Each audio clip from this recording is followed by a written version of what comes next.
नमस्कार मंडळी, कसमय रेसिपीमध्ये परत एकदा मोठ्या व्हिडिओमध्ये तुम्हा सर्वांचं स्वागत आहे। आज बनवायचं आहे आपल्याला हिरव्या टमाट्याची चटणी। पण हिरव्या टमाट्याची चटणी बनवण्यासाठी आपल्याला काय काय लागणार आहे तर एक गड्डा लसूण लागणार आहे आणि मूठभर कोथिंबरी आणि कमी तिखट असलेल्या मिरच्या। 4 टमाटे धुवून मी कट करून घेतले। तर आपल्याला टोमॅटोसुद्धा आपल्याला कट झालेले आहेत। तर गॅसवरती मी काय केलं, एक गॅस चालू करून पॅन ठेवला। पॅन गरम झाल्याच्या नंतरच आपल्याला 2 पळ्यात तेल टाकायचं आहे। बरं, ह्या चटणीसाठी तेल वगैरे जास्त काही लागत नाही बरं का। बरं, आपलं तेलसुद्धा गरम झालं आणि टोमॅटो त्यामध्ये सोडून द्यायचे।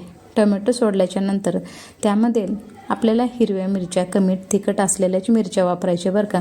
जास्त तिखट असलेल्या मिरच्या वापरले की काय होतं, त्याची चवच वेगळी लागून जाते। बरं, मिरच्या टाकल्या आणि थोडंसं ओलं खोबरं आणि लसूण टाकायचा।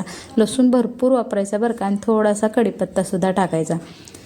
आपल्याला हे टोमॅटो आणि सगळं टाकलेलं हे सगळं आपल्याला 5 मिनटं परतून घ्यायचं आहे।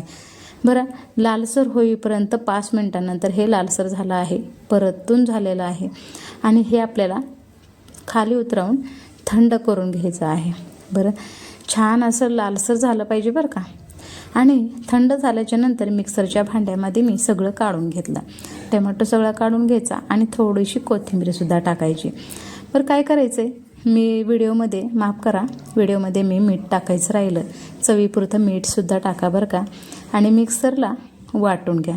बरं, तुमच्याकडे पाटावर वाटा असेल तर त्यावरती वाटा किंवा खलबत्ता असेल तर त्यावरती सुद्धा वाटा।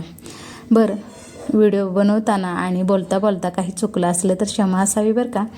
आणि आपली चटणी मिक्सरला वाटून झालेली आहे आणि चटणीची मी जास्त पेस्ट करून घेतलेली आहे।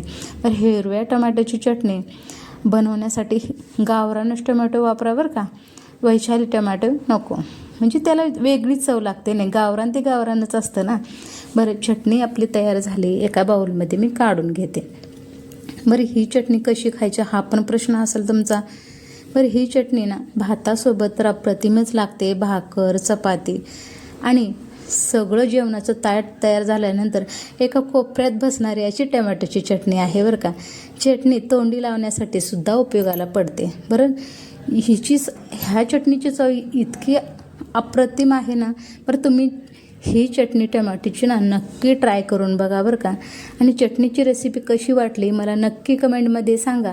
आणि आपली चटणी खाण्यासाठी तयार झाली। Bye bye. आणि हा व्हिडिओ